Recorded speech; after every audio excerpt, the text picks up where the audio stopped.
Hello mga mari, ngayon naman ay magluluto po ako ng ulam naman.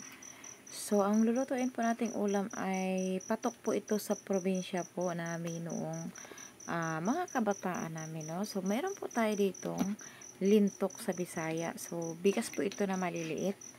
Ayan, so binasa ko na po siya ng tubig. At ngayon ay magpainit na tayo ng mantika at nilagay ko na nga po ang sibuyas. Isunod na rin po natin ang bawang. Ayan, haluin lang po natin, no? Hanggang sa masunog yan. So, ayan, isunod na rin po natin itong pork. Ayan, so purong laman po yan. Haluin.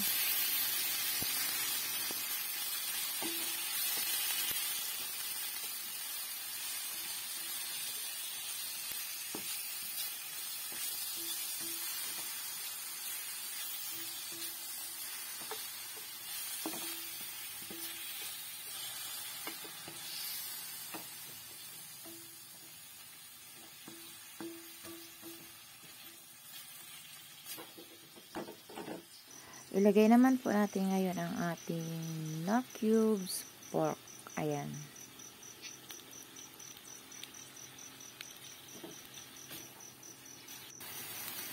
Then, mag-add na po tayo ng hot water. So, mainit po ang gagamitin ko para mas mabilis. Ayan. At kumukulo na nga po, ano.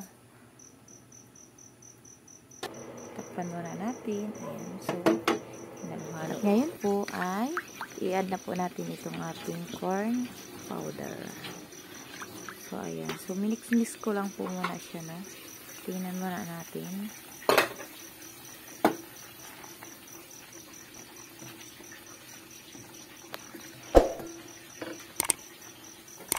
At ilaglag na po natin itong ating tinuna-una corn powder.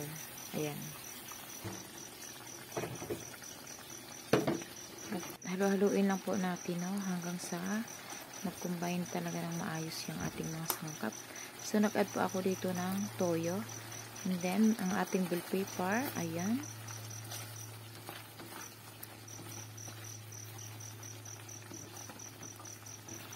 Mekos-mekos lang natin.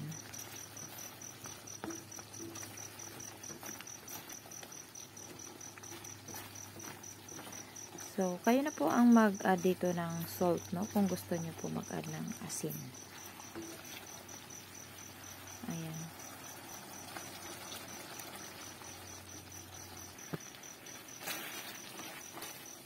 Hintayin lang po nating lumapot itong ating sauce. O, sauce pa lamang ay ulam na yan.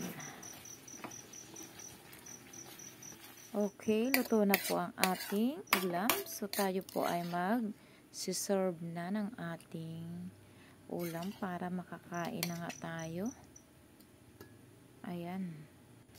So, kung meron po kayo dyang mga corn powder, ay magluto na rin po kayo ng ganito. Subukan nyo po. At talagang napakasarap niya kaysa sa harina. Kaya lang po ay talagang madalang makakita ng ganitong corn powder, no? Sa mga probinsya lang po ito dahil sa probinsya ay uso ang bigas na mais. So, ginigiling po ito sa bayuhan.